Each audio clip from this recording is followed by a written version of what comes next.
The following is a presentation of the Belly Up Sports Media Network. You're listening to the Sports Scramble Podcast, where four friends serve up a weekly plate of sports with a side of SEC bias. Now, here are your hosts, Chet, Jacob, Wade, and Tyler. Let's go!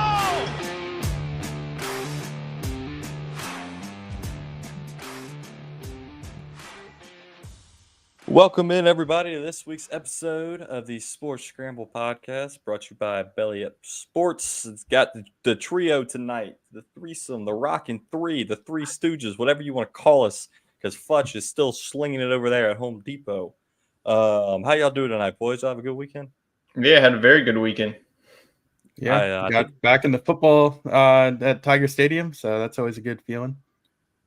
Tyler, was your good weekend from the some bets that you might have won? I think I heard a little comment before the show. No bets won? No bets. None here either. Yeah, Jacob and I had a 6-leg parlay. 5 of them hit, and of course, Mississippi State, the best bet that I had of covering. We changed the spread. I think it was to 8.5 at the time, but we thought we had it. In the first quarter, we saw that Mississippi State was up 14-0, and then Cam can agree with this. Our guest from last week, that the offense coordinator sucks at play calling. Mississippi State is dead to me. After that, y'all could do 2 3-team parlays, and it might just pay off. We're trying to go for the big. Hey, this is how Jacob operates. He's not going to put a parlay if it's anything under a plus 1,000 odds. It has to be like some insane odds, and we always playing the lottery. 4 of the 5 of the 6. It's always that one last bet that always screws us. So Tyler, let's just throw a number out here. Let's say you're betting $100 on the parlays, right? You could bet $100 each week and miss it by one leg and get paid out $6,000, or you could take one leg off and instead of a 5-team do a 4-team and get paid $3,000. You still won money. That's how I was like, Jacob's got to temper his expectations here. We're talking crap about him. He's not even. Jacob's trying to pay off some loans, baby. Yeah, he's going all in. He's just ready to rock and roll.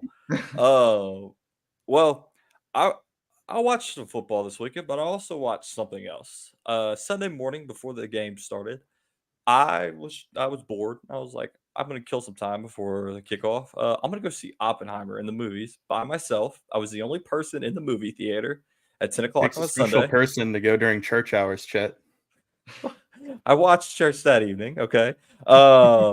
Actually, I haven't yet. I need to do that. Thank you for the reminder there, Wade. But I went by myself, got myself a nice bucket of popcorn. I snuck in some pink Starburst and some peanut M&Ms. So Cinemax, if you're listening, don't come for me. I bought myself a drink and I sat there and I was like, I've heard great things about this movie. I am locked in. It sucked. I wasted 3 hours of my life. There was like 30 minutes of it actually being good. The rest of it was just like, what is this? So if you haven't seen Oppenheimer, I don't recommend it. I don't know if either of y'all have seen it. I think you're about the only person I have heard that said that it sucked. Everybody says, all the reviews are saying it's like the greatest movie of all time.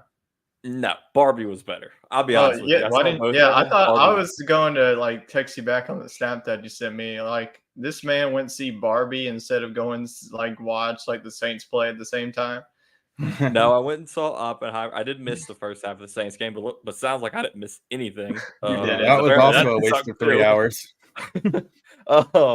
But I sat there and I knew it started slow, right? Because it's. I mean, a lot of people were upset because they thought it was a story of the nukes that he built, but it was more the story of his life. And so I went into that with those expectations, but I also went in with super, super high expectations that it was going to blow me out of the water.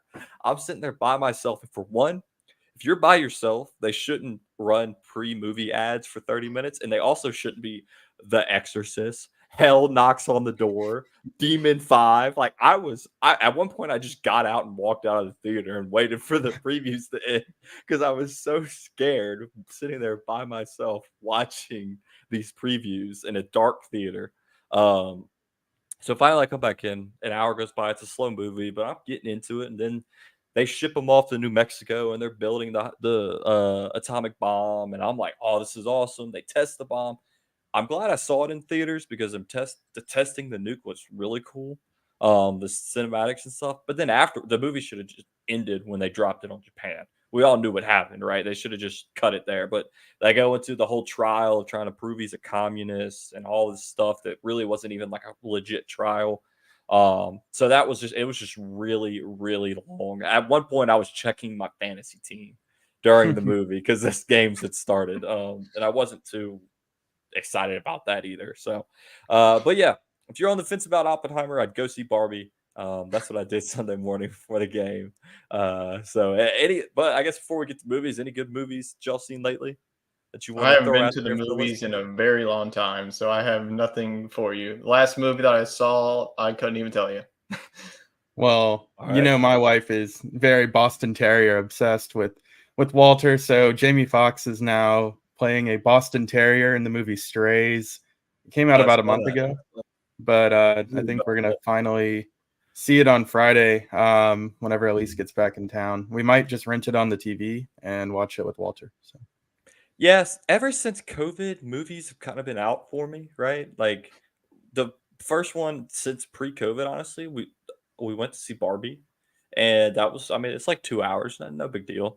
But like a 3 hour movie, sitting in a theater by yourself, that was just like, man, Hey, that the was popcorn really does it for long. me though. Like I would go Dude, just I for the went through that popcorn. whole box of I made sure I was like, I ain't even eaten breakfast yet. My breakfast is popcorn, Starburst, and peanut M&Ms. That's what I ate That's the for Freddy 3 hours. Fat Ass diet right there, man. Exactly. I told him, I was like, load that sucker up with butter. And I was like, don't be shy. There ain't nobody else in here getting the butter either. So just go ahead. And I mean, he had to turn the machine on. I was the first person in the movie theater. Um, but yeah, it was, I don't know. I kind of wish I'd have just watched it at home. It's a good movie that you could like pause and go do something and then come back because it's very slow. But yeah, just throwing that out there for any viewers that are on the fence about Oppenheimer. Temper your expectations, to say the least. So, somebody that also needed to temper their expectations. It's a sports show. We'll get right into the sports talk.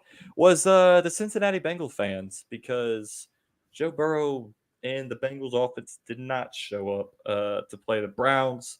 Of course, Joey B signed that 5-year, $275 million deal, 55 a year, highest paid player in the NFL. And he rolled out there and threw for like 80 yards. I think he had like 10 complete passes. I mean, Tyler, the weather was awful. He missed all preseason. Is it too early to freak out on Joe Burrow? Yeah, I think that if you're a Bengals fan, I definitely wouldn't be worried. I've been looking at this series as of late, and the Bengals have really struggled with the Browns. I looked at last year's matchups. The first matchup, I think that the Bengals won, and then the other one, the Browns absolutely demolished them. That I believe that was the Thursday night game. But yeah, I would never saw that Joe Burrow would throw for over 100 yards, but the Bengals offensive line couldn't really do anything, and pass catchers couldn't really catch the ball. I saw like T. Higgins had 8 targets, but he had 0 receptions. And Jamar Chase, he didn't really have that many good of a stats. He had three catches for 39 yards. So I think that it's fine. It's the Cleveland Browns. It's just something about that team. They have it out against Joe Burrow. Myles Garrett and that defensive line was after him on every play. So I think that the Bengals are going to be fine. It's definitely doesn't help. You're playing in the pouring rain. You could say the No, same it does thing for not. the New York Giants, but the Cowboys put up 40 on them in the pouring rain. So I think that if you're a Bengals fan, I think that even with the loss, you should feel fine about your team moving forward. Yeah, I'm with you on that one. I think everybody was losing their mind. Of course, I had Jamar Chase in our fantasy league, and yeah, I wasn't happy with that performance. But it's week 1. He didn't play all preseason. There's not much that you can really freak out about it. Wade, I see you've got the New York hat on. Of course, it is 9/11. Never forget. Our prayers and respects to all the families. But they're playing football, New York Jets, and Aaron Rodgers is already injured. So Yeah, I wait, guess his hat's bad juju. he's what I think it was a calf injury, kind of went down awkward on a sack. I mean, does he need to smoke more mushrooms and take some ashwagandha? I think is what it's called, or what's going on? You saw the injury. Yeah, I saw him go down. It looked like maybe the turf monster got him, kind of planted his foot awkwardly right before we came on the show. Leonard Floyd got his first sack as a Buffalo Bill. I mean, Rodgers kind of got up and then just went immediately to the sideline. So it wasn't a huge, you know, there wasn't a big spectacle about it. He got up and Zach Wilson was in the game. So we'll have to see if it lingers, if he's able to return or not. The story behind the New York hat, I just thought it was a cool hat that I saw on the side of the road when we were up there 2 weeks ago. And I just finished watching Hard Knocks or was in the middle of it and was like, you know what, gotta get the knockoff Jets hat, man. So Well, I watched Hard Knocks, and it has me fully believe that Aaron Rodgers was going to win the MVP this year, and that Zach Wilson is the next coming of Aaron Rodgers. So I think the Jets will be fine. Now, if that's true, I don't know. Don't come for me, Jets fans. But yeah, it's rough to see. I guess the Rodgers didn't like the Jets, and 4 plays in, he was like, "Nah, I'm done. I'm going down. Just give me my money. I'm retiring. I'm out of here." maybe Changed Zach his mind. Wilson's family paid a lot of money for a very expensive PR stunt to change everybody's opinion on Zach. And then, Aaron wanted to retire the whole time. And here we go. That's a pretty good conspiracy. I think you might be onto something there, Wade. Doesn't his dad or uncle, isn't he like the CEO of American Airlines or something? Like, they got the money. I don't know, but I mean, he went to BYU. Isn't that a private college? I'm sure he went on a scholarship, but it looks like he's got sponsored by the church. But I think it is private. So a lot of stuff going on over there that we won't get into onto the show. There's some weird things out there in BYU. Some other games, took a note. The Saints won a close one. I mentioned I missed the first half watching Oppenheimer, so I can't speak much to it. Final score is 16-15. Derek Carr pretty much played okay. I mean, he did what he needed to do. He had that nice touchdown to remind me his name. Not Rashid. Yeah, it was Rashid that caught the touchdown, wasn't it? The wheel route over there? Oh, yes, he did. He had the wheel route touchdown, and then he had a big 50-yard catch. I thought he scored on the 50. And Chris Olave looked pretty much wide receiver 1, and you saw flashes of Mike Thomas. Tyler, do you think Mike T's going to be okay kind of being the second guy in the offense? Yeah, I think so. It was just a rough matchup against a very good Titans defense. The Titans defense had one of the best defensive lines, and Jamal Williams just couldn't really do anything. I think like the longest rush that he had was like 7 yards that whole game. So you are missing some explosion in the backfield without Alvin Kamara there. But I think that moving forward, you have the Panthers defense this weekend on Monday night, and then you'll have the Packers defense in week 3 before Alvin Kamara goes back. But I think that Michael Thomas is definitely a fine option. With Traquan Smith going on the IR, he's going to miss the first 4 regular season games of the weekend. So I think that Chris Olave, he's going to be wide receiver 1. I think that Michael Thomas can definitely be wide receiver 2. And I think with Shaheed, we saw him. He was really explosive last season, and he really showed it again. So I think, Rashid Shaheed, Michael Thomas are pretty much going to be a 2A and 2B in that wide receiver core. Well, and I think if you're an opposing defense like the Titans, you're going to have to decide who are you putting your top guy on. You going Chris Olave or Michael Thomas? Because obviously the talent is still there. I mean, Michael Thomas is playing at a very high level, even though he's coming off multiple injuries. But it's like Olave was the favorite Sunday. I mean, next week it could be completely flipped. It could be the Michael Thomas show, right? Big thing I saw from Saints was they were able to hold Neil's favorite running back, Derrick Henry, pretty well. The defense looked really good. I think Tannehill threw like 3 picks. I mean, when are they going to give up on the Ryan Tannehill experiment? Need to right now because he sucks. If they could, they would. Will Levis is the backup, and Malik Willis is the third string. Oh, Malik Willis? Oh, okay. That'll be interesting to see. Yeah, I think I'd stick with Tannehill between the two of those backups. But I don't know. I guess if it gets so bad to where he's throwing 3 picks every game, you got to try the rookie out there and see what he can do. D-Hop still had a nice stat line, even though I don't think Marshawn Lattimore was guarding him. I think he was at times, but they were like switching him between Alontae Taylor and Marshawn. Yeah, Marshawn had a pick. I think Adebo also had a pick. Linebackers look good. Demario Davis, I mean, he does what he does. Him and Cam Jordan are just a matchup nightmare. for any offensive line. So I'm not, saying the Saints are going to win the Super Bowl, but some other analysts are, and they have a fairly easy schedule. So it's just a matter, you get Alvin Kamara back in 2 weeks. That brings a whole nother breath of life into the running back room. Jamal Williams is a good three back guy.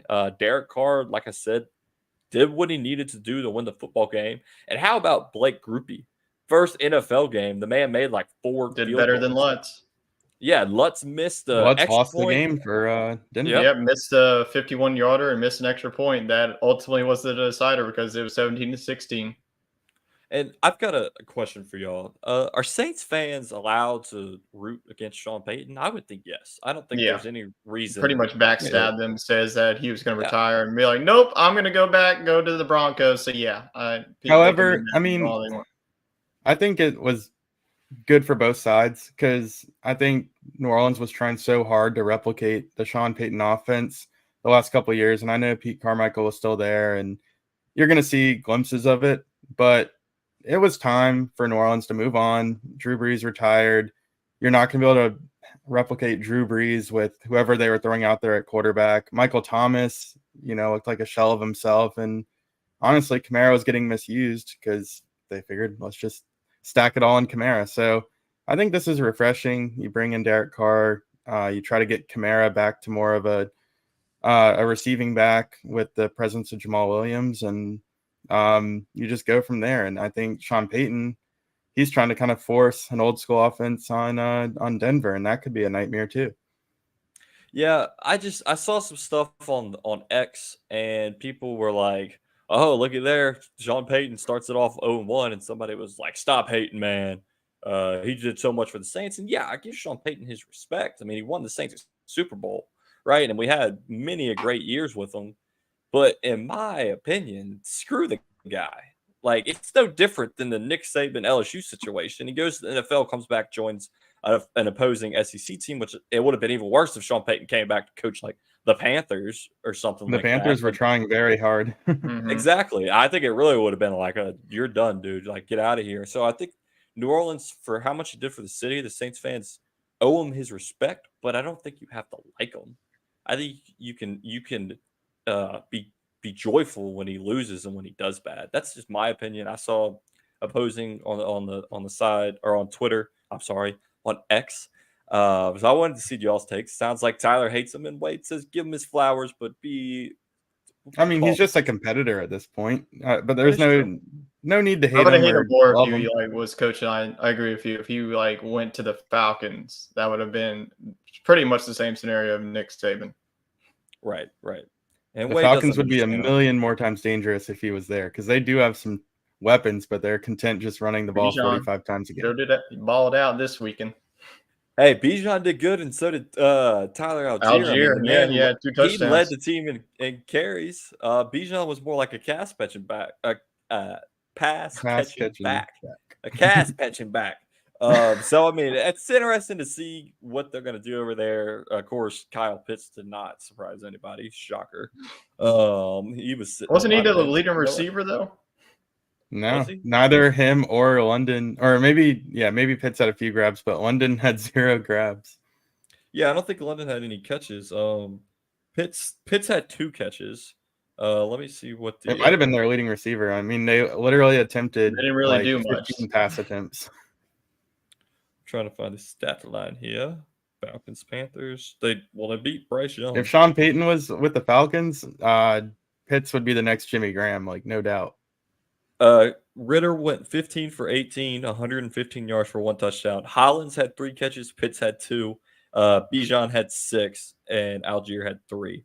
So, I mean, I still think Bijan Robinson's the running back 1, but it looked like Algier was kind of their guy in the red zone, and Robinson was more used as a pass catching guy. He had a 6 for 27 and a touchdown, and then rushing 10 for 56.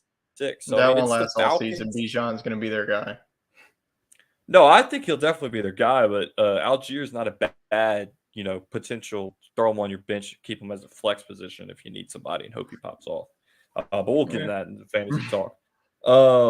Other games, the Bake Show went into, or Minnesota visited the Bake Show and got upset.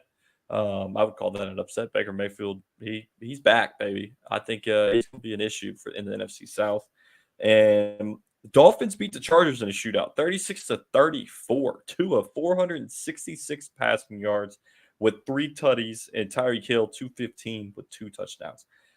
Me drafting Jamar Chase over Tyreek Hill didn't look great. So, Tyler, what do you see from Tyreek Hill? Is he coming back for wide receiver 1 status in the You said in the preseason that he wanted to get 2,000 yards, and he's already at 25% of the way. So I think that Tyreek Hill is going to have a phenomenal season. Now, is he's going to have 215 yards?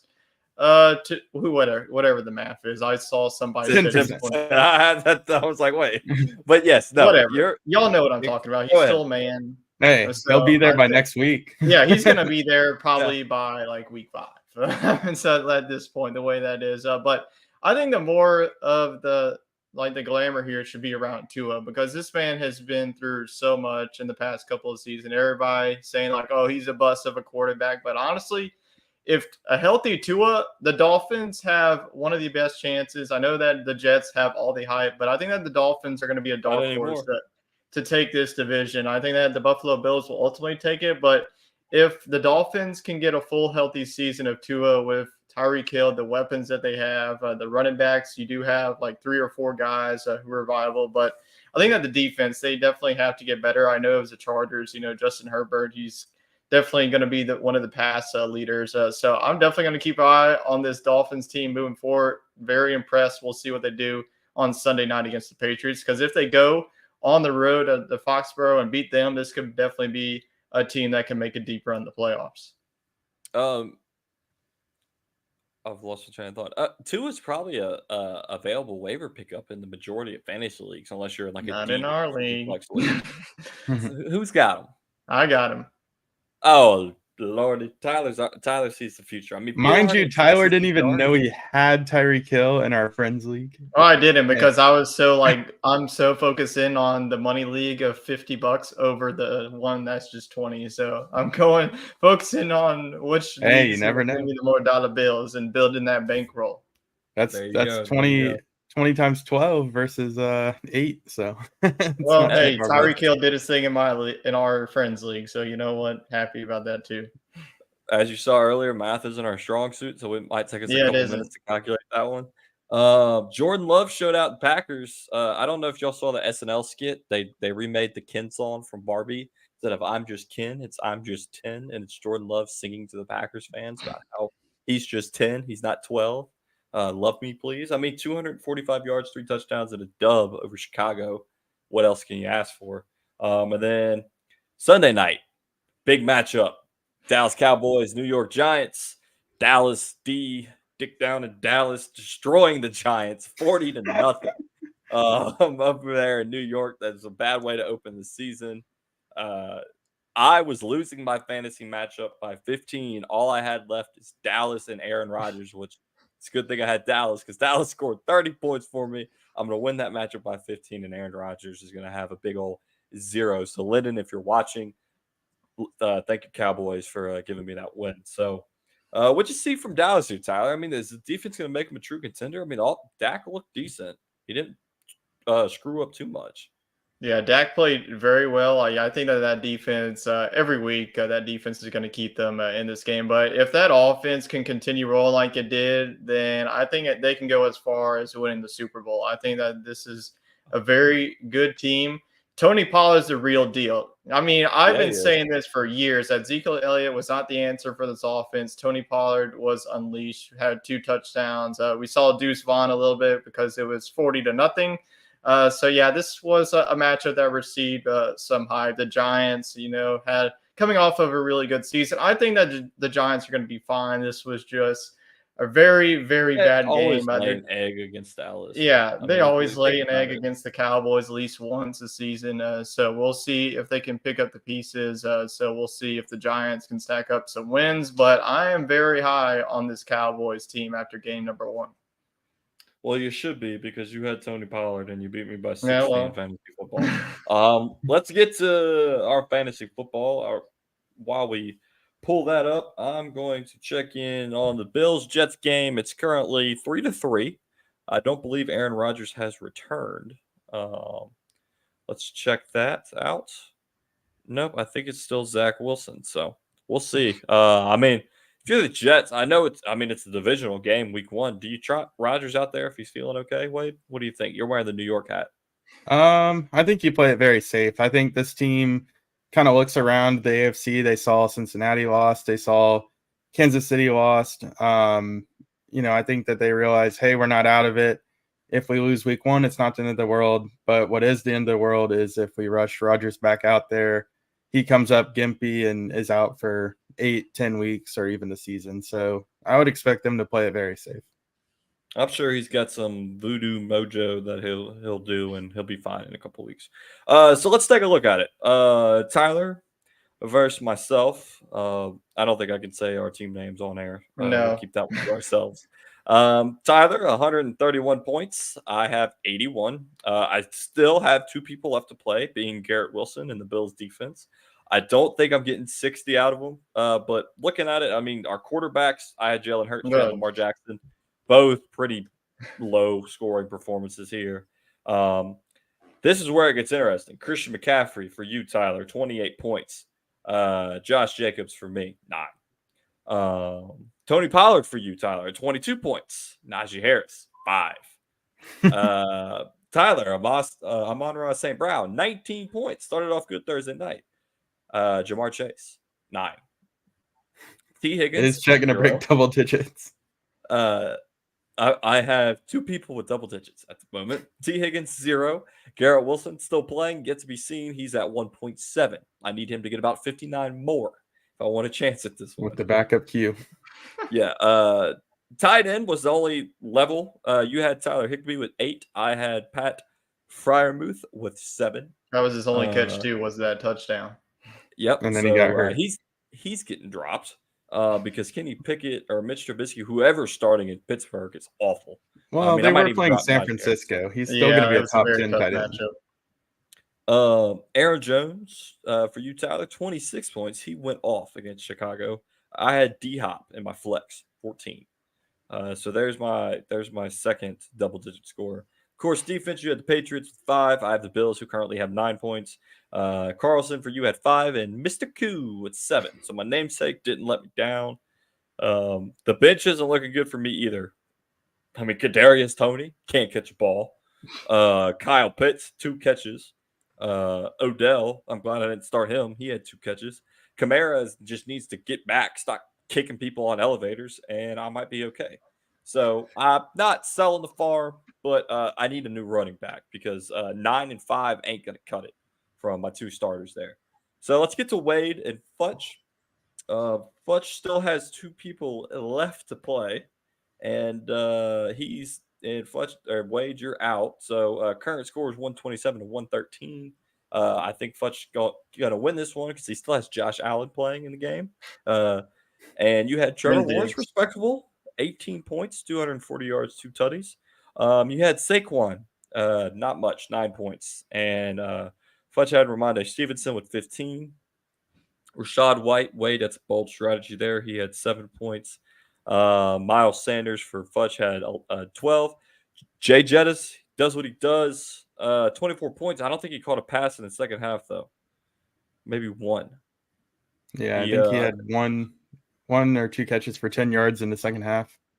Yeah, I mean, 24 points. I mean, he's going to put up those numbers every week. So, and Futch has Stephon Diggs, who's still playing. Devontae Adams looked good, 12 points to Keenan Allen's 14. Go Dirt, 0. Might want to. That's a head scratcher right there. Well, yeah, because my boy Darren Waller already hurt week 1. Evan Ingram, 9. Calvin Ridley, that's a good one with 24 points. Him and Trevor Lawrence are going to be a scary matchup this season. And Futch had Madison with 13. And then, of course, our other flexes, DJ Moore for you, 4.5. Deontay Johnson, 8 for Futch. The dagger to you was he had the Cowboys defense with 27 points, and Jake Elliott had 17 for the Eagles. So special teams wins championships, man. Yeah, I mean, that's I don't really see anybody else besides Perrine for the Broncos would have scored more points than your starting running back, but you got to start Saquon. So It'll be all right. And Keep look, in I mind, he drafted also a did ton of all wide this. receivers. He also Yeah. did all this without Travis Kelce. Yeah, That is true. that is a good point. So Futch looks like the team to beat in our league, besides Mikey, who had Tyreek Hill. So Hey, Wade, now, we're starting give off me some 0-1. respect. Yeah, My freaking yeah, quarterback had 7, and I almost put up like yeah. You beat 140. me by 60.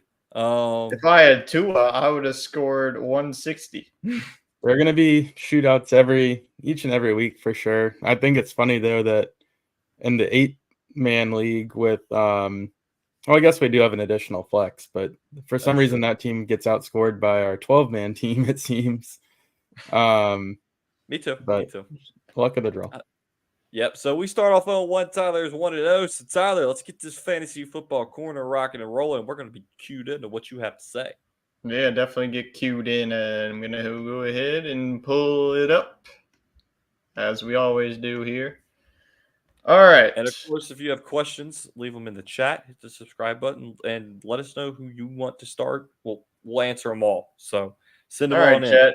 You're going to like this one. Let's help each other out here. So the quarterback start of the week, we did pretty good. You know, Patrick Mahomes was on this week. Last week, he fared out pretty well. Etienne had a touchdown. Ridley went off, and Amon-Ra also went off too. So not too bad on the starts of the week. But first one is Jalen Hurts. Better start him early because the Eagles have Thursday night matchup against the Minnesota Vikings, and the Minnesota Vikings defense, I just wasn't really impressed. You know, the Bake Show really had a great game against the Minnesota Vikings. That was the game that I thought that they were going to absolutely destroy the Bucs, but I was wrong. So Jalen Hurts didn't do that great against the Patriots defense, but not many quarterbacks are going to fare well. You know, everyone was talking about the Cowboys defense doing really good. I think that the Patriots defense, they got down 16-0, and they were able to rally. But Week 2 projected total points is 26.2 for Jalen Hurts, coming off of a 12.5, so a dud. I just don't expect that in back-to-back weeks. They're coming back home to Philadelphia in front of that amazing crowd. So I think in Thursday night, Jalen Hurts going to get a couple of rushing touchdowns. We didn't really see that in week number 1. I think that he's going to have his fair share. So I think that Jalen Hurts in this offense against Minnesota's Vikings secondary that I think that he's going to go after. I think you got to start Jalen Hurts against a Minnesota defense. That has been concerning for the past couple of weeks, dating back to last season. All right, let's go on to the running back start of the week, and that is going to be Aaron Jones. Keep in mind, though, Aaron Jones suffered a hamstring injury, but reports are looking that he's going to be good to go for week number 2. And Aaron Jones continued to do very good things in the Packers offense. Everybody was doubting this Packers offense, but Jordan Love had a phenomenal week 1 against the Chicago Bears. And looking at their matchup this week, they traveled to Atlanta. Atlanta last year was one of the worst rush defenses in the league. And if you looked at week number 1, you saw 2 running backs get over 60 yards. We saw Miles Sanders and Chuba Hubbard. So I think that if Aaron Jones, if he's healthy and ready to go, I think that he's going to smash this projection at 15.2.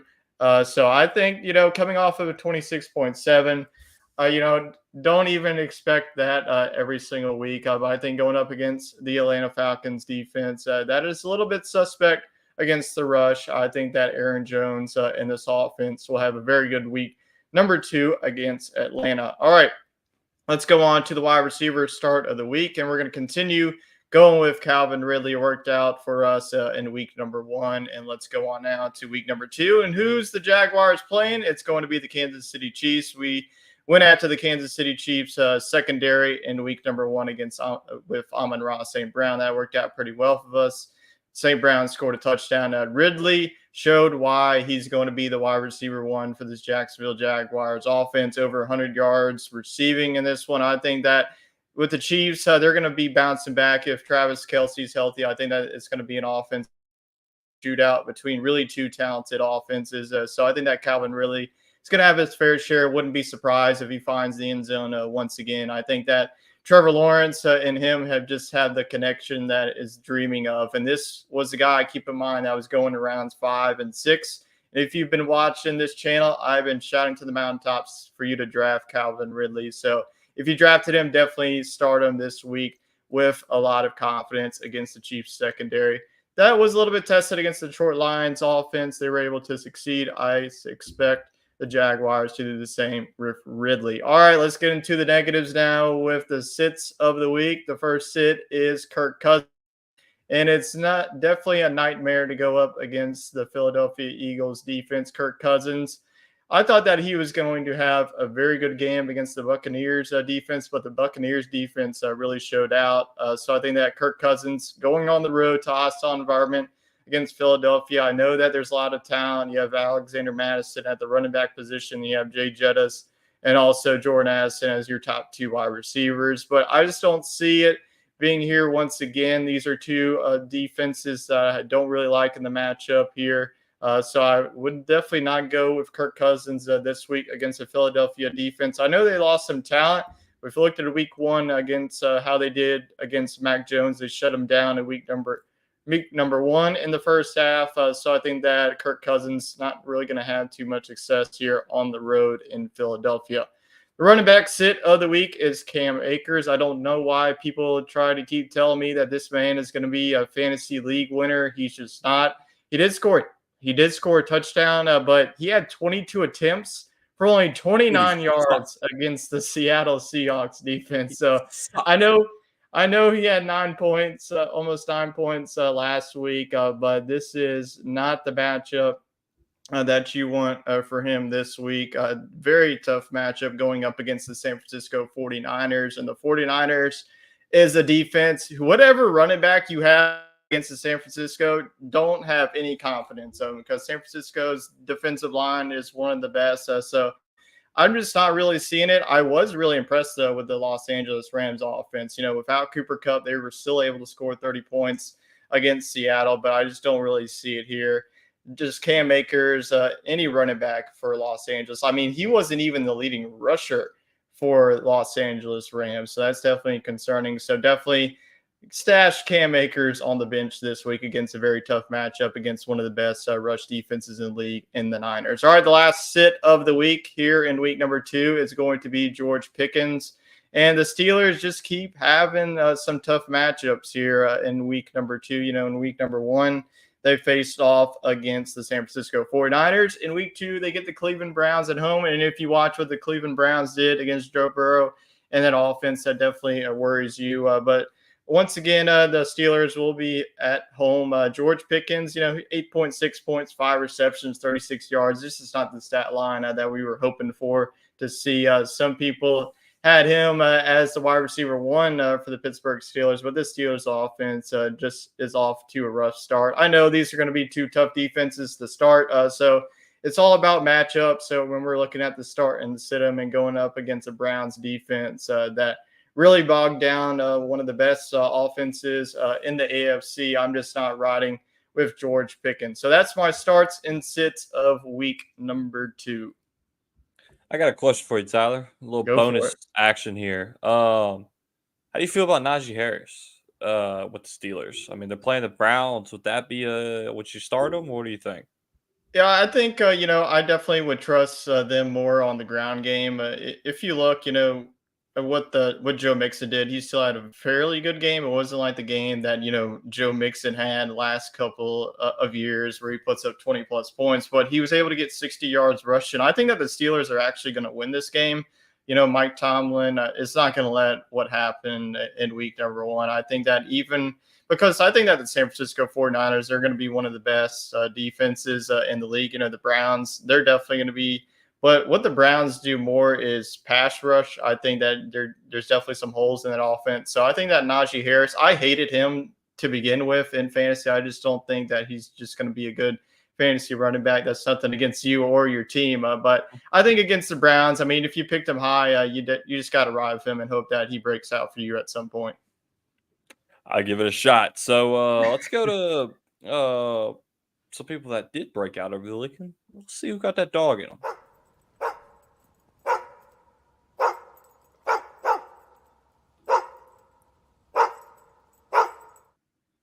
All right, who got that dog in them? First opening weekend of NFL football. And I'm going to throw y'all a curveball.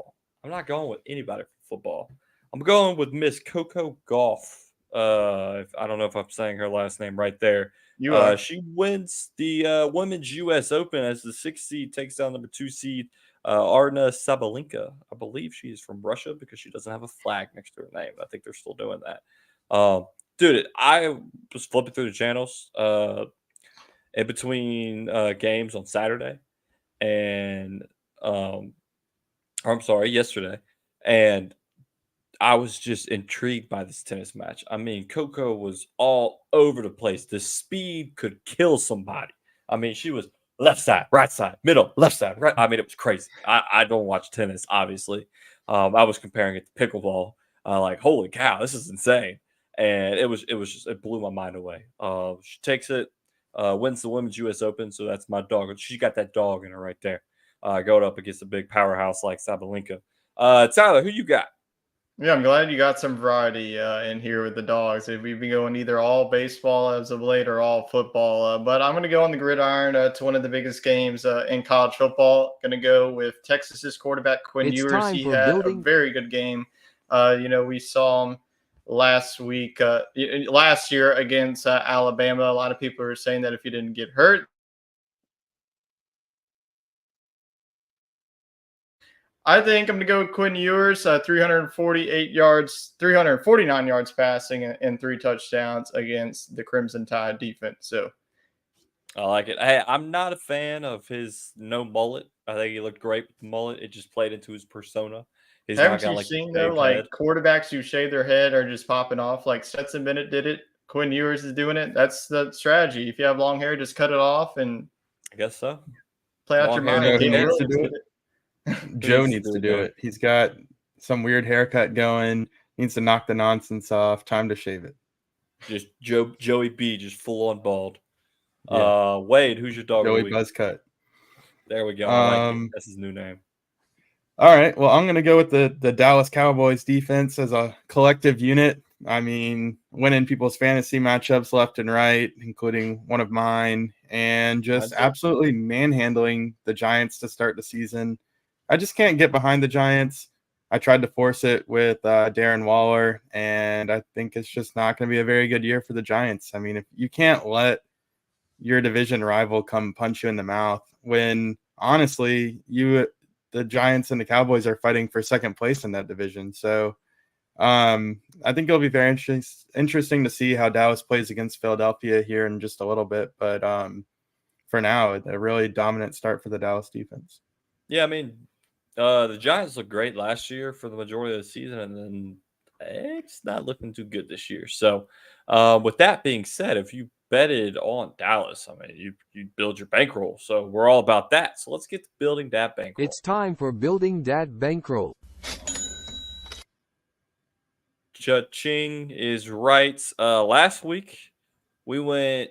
I don't really know how to score this. 1 for 2 with a push. My bet on Utah to cover at 7 points. They covered it. They scored. They won by exactly 7 points. That was a nail biter down to the end. Thought they were going to blow Baylor out of the water. So we'll call that one a push. And then who was Georgia State covered against UConn. Shout out Cameron. Georgia State beat the doors off of UConn. They were a 3-point favorite. I think they won by 20. But Mississippi State failed to cover against Arizona at -9. They went into overtime on that one. So 1 for 2 and a push, respectfully. So let's get to we're coming at you live this week with NFL and college best bets. So Tyler, I'm gonna let you start it. Let's go with college first. Okay. I think this is going to be one of my bold ones so far. I'm going to go with the Florida Gators to cover the +6.5 at home. I think if you look at last year's matchup, it was a 5-point game, and that was probably the best Tennessee team that they had in quite some time. But Tennessee in Florida, Florida, I know that everyone's going to be talking about game number 1 against Utah. They didn't look very good, but I think that their defense every single week is impressing me so far. So I think that at the Swamp against Joe Milton and that offense that struggled against Austin Peay, it was 13-6 in that half of that game. So everybody can give me excuse of whether or not, but you got to take care of business when you want to. So I think that the Gators cover the 6.5 at home. I like it. I mean, it's going to be hard to go into the Swamp and get a win. Wade, what's your college best bet here? All right, I got a bold one for you as well. Putting a lot of points on the line. Alabama minus 32 against South Florida.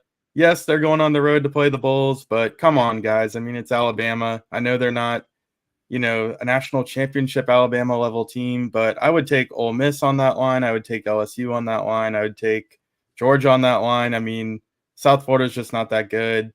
Alabama's pissed off. They're going to cover the 32. They'll probably win like 44-0.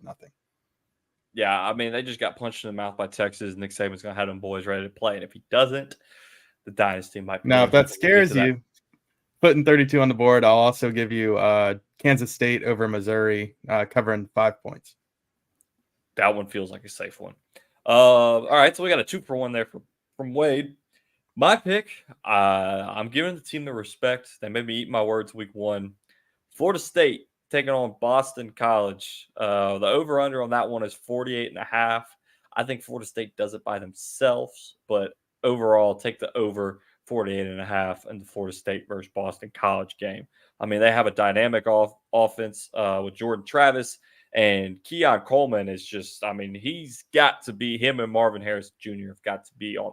Marvin Harrison Jr. is on the Heisman list. Keon Coleman is not far behind him from what I'm seeing.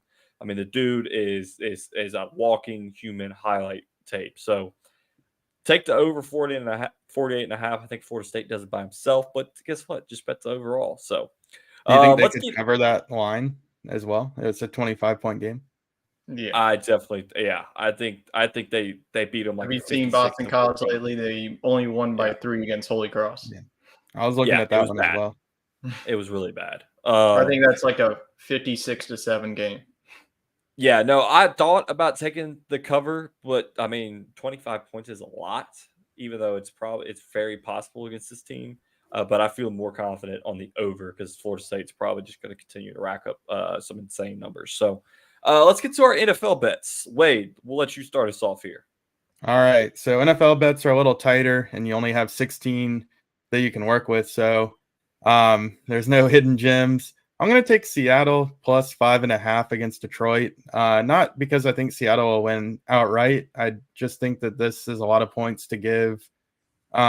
Detroit, I know that it's well-deserved. They beat Kansas City just a week ago, but it was only a 1-point victory, and Seattle was kind of a surprise loser week 1. So I just see it being a lot closer game. I can see it potentially being a shootout as well.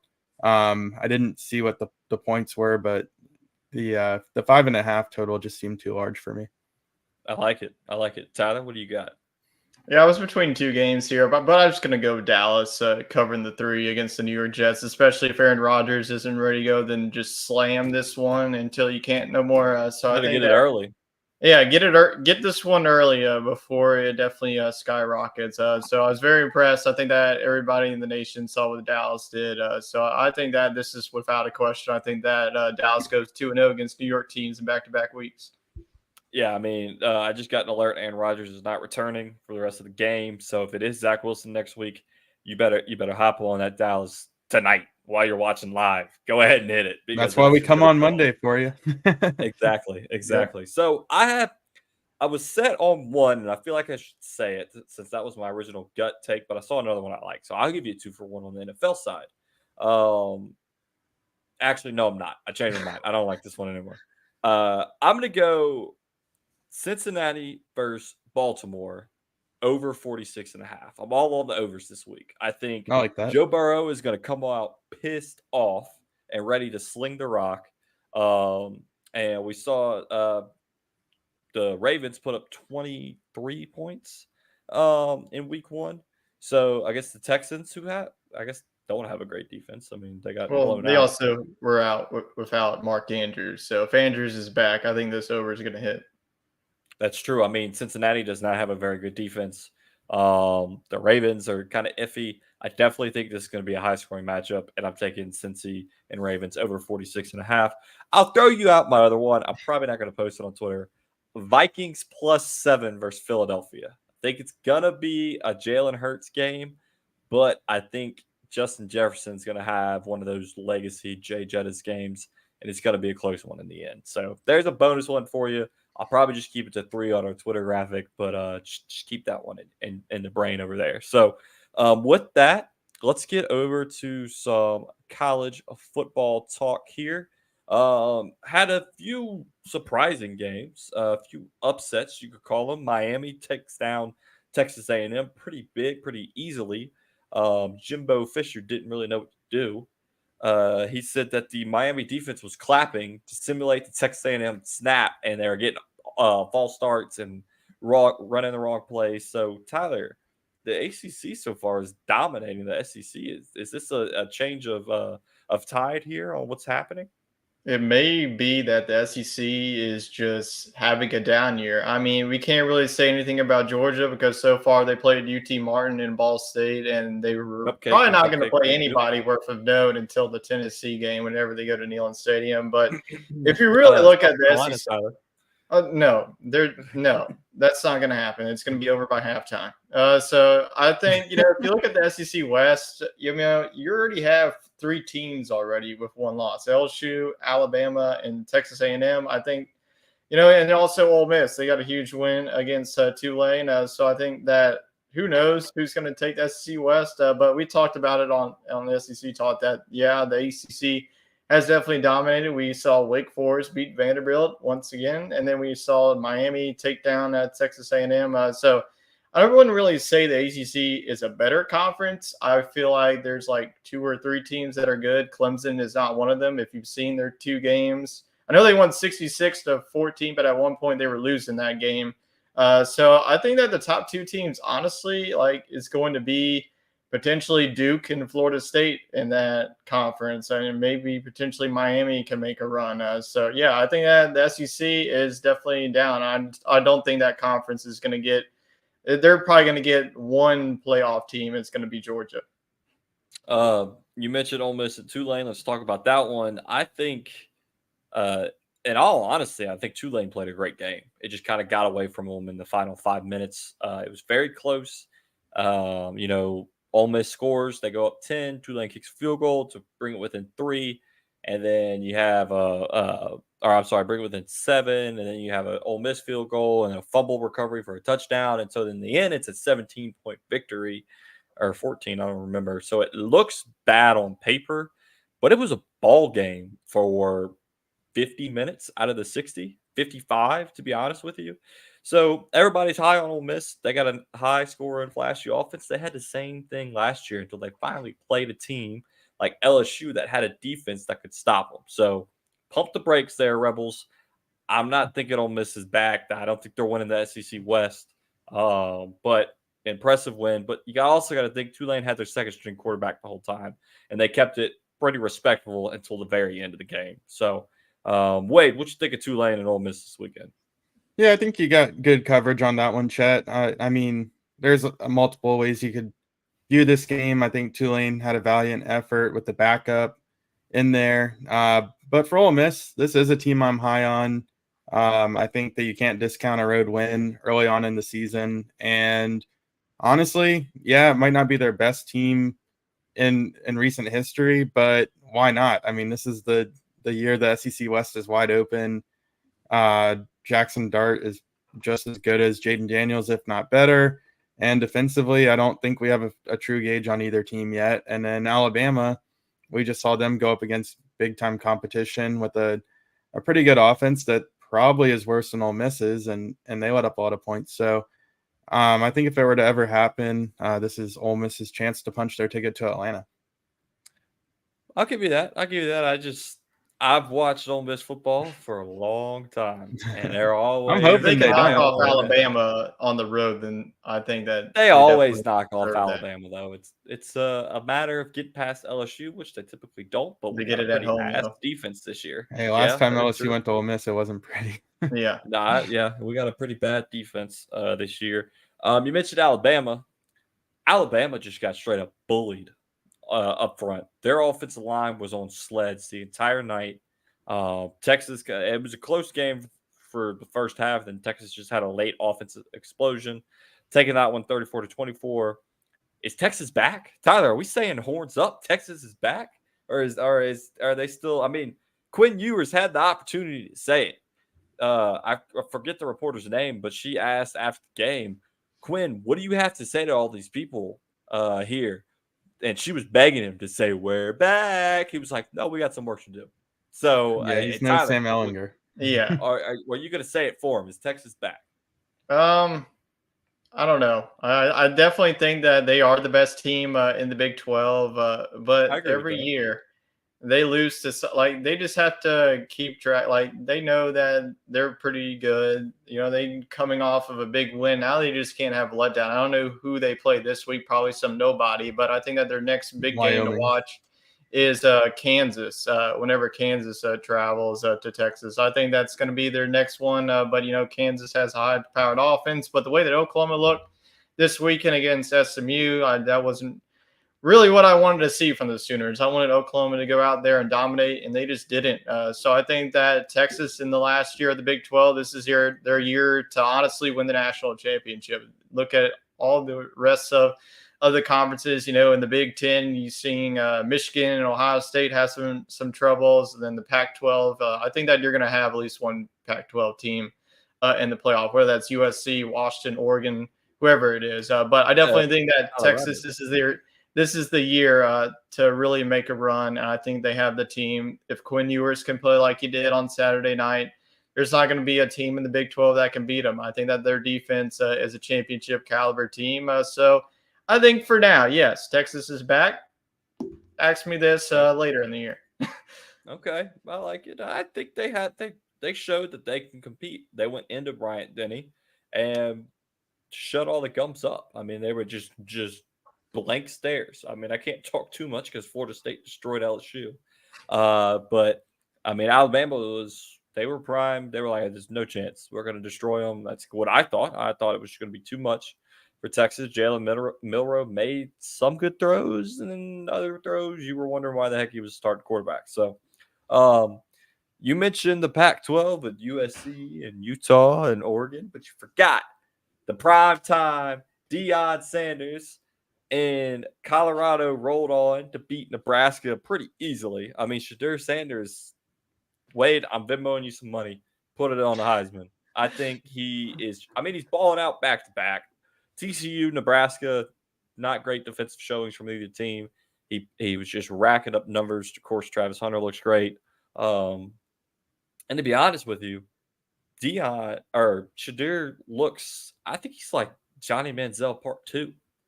He just runs around back there and makes it, but he's better. I mean, he's definitely better, but it's like backyard football is what I'm saying. He makes guys miss. It's like Lamar Jackson. That's probably a better comparison there. Just makes plays in the open field, makes guys miss, and just extends the play with his feet. And he's accurate passer. He's got all the talent from his dad. Wade I know we said it last week. We were overhyping him, but have you bought the ticket for Colorado yet to at least the Pac-12 championship?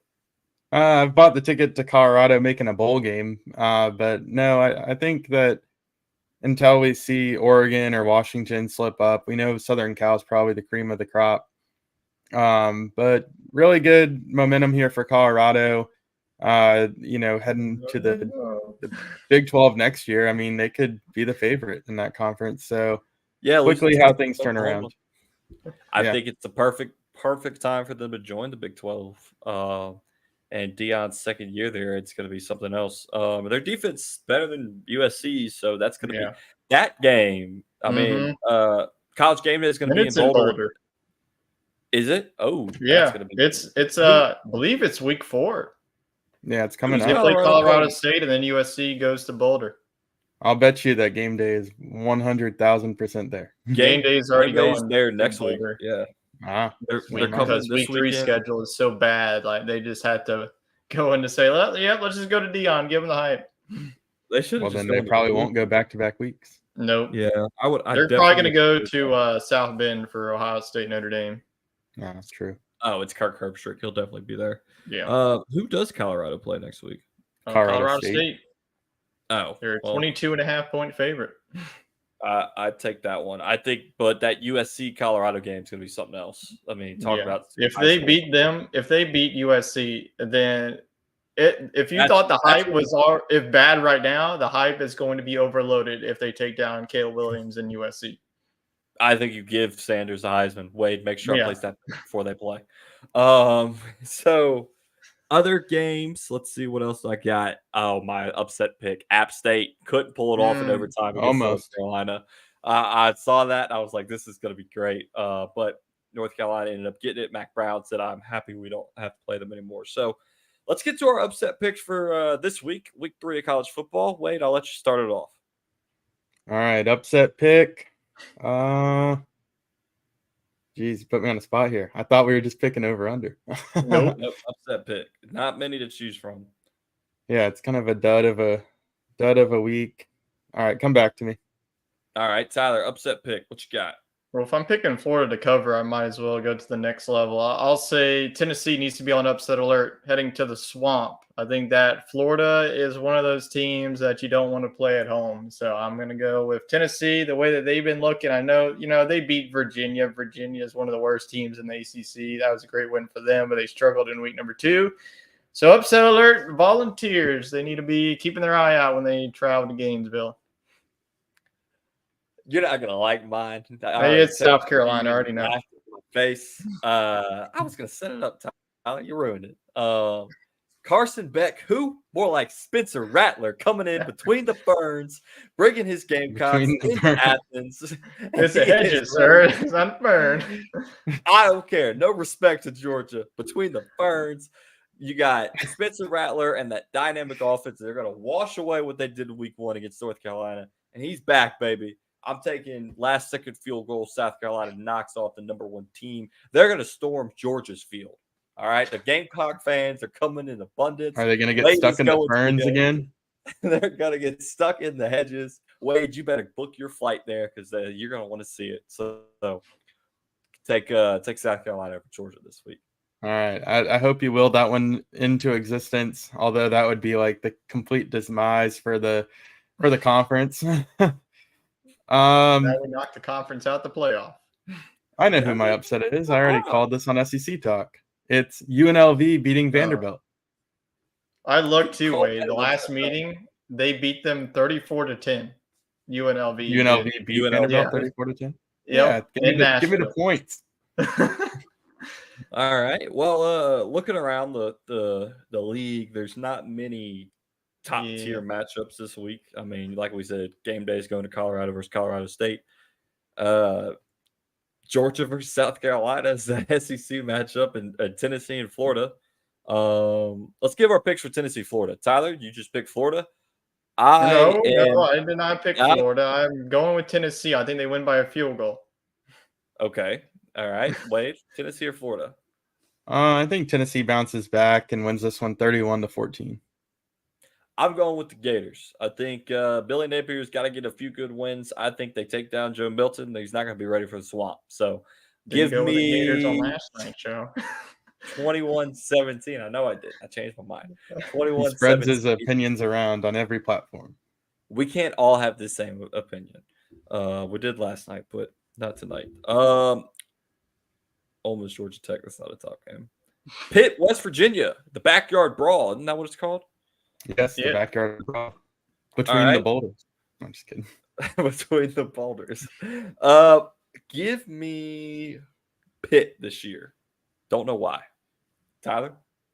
I'm going to go West Virginia at home. It's a different place to play. Pitt coming off of a loss against Cincinnati. I thought that Cincinnati was going to be one of the worst teams in Big 12, but maybe they're not. Maybe they're better than I thought, but haven't really been impressed with Pitt so far, and West Virginia's offense should be able to score against that defense. So I think it's going to be a more high-scoring shootout, but in the backyard brawl, I have the Mountaineers getting some revenge because they have been circling this game since last year whenever Pete beat them and had that pick 6 to win them the game. So I think Country Roads takes me home in this game. I like watching them play week 1. That's way more exciting. All right, Wade, who you got? Yeah, I like West Virginia in this one too. I think the bourbon-soaked field will give West Virginia a little advantage in this one. It'll be rowdy. And yeah, I think they split the series. This is one that I'd like to see played more often, but obviously with college football expanding, it's probably not trending in that direction. But this used to be a good old-fashioned showdown every year. Yes, that it did. I've got another good old-fashioned showdown for you. We got the James Madison taking on Troy. Last one on NFL Network. Saturday night, 6 o'clock. James Madison, the Dukes have been good all year. They just beat Virginia. Give me the Dukes over the Trojans because I hate Troy. Tyler, what you got? You just hate Troy because he beat. I do hate Troy came in. I'm going to go with James Madison too. I think that Troy lost a lot of talent from last year's team that won the Sun Belt, and the way that James Madison's offense been looking, I think that Troy, their defense is usually pretty good. But give me the Dukes too. I think that they win this one, but it's going to be close. All right, we got 2 for 2 for the Dukes. Wade, what are you going with? All right, I know you don't like it when we go 3 for 3 on the show because it doesn't drum up drama, but I picked James Madison as my New Year's 6 favorite at the beginning of the year. I don't even know if they're allowed to be in a bowl game since they're transitioning. Okay, good. There's just the 1 year off, which is stupid. Well, yeah, they won their Power 5 matchup against Virginia. If they win against Troy, it's smooth sailing from here on, in my opinion.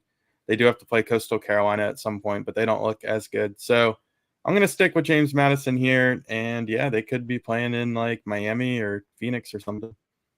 I like it. Let us know your upset picks down in the chat. That's it for college football. We got NASCAR Neil update real quick, and then throw it back to you all for any other last sports updates. So Tyler Reddick got the win today at Kansas. He's now the third different driver of the 45 car to win at Kansas in the last 4 races there. With Kurt Busch, the winner of spring in 22, and Wallace winning in the fall of 22. He gets the win due to a textbook restart, overtaking his owner. Better be careful overtaking your boss. Denny Hamlin, who ran a great race all day. Truex Jr. had a bad day after an early tire puncture caused him to wreck. That'll ruin anybody's day.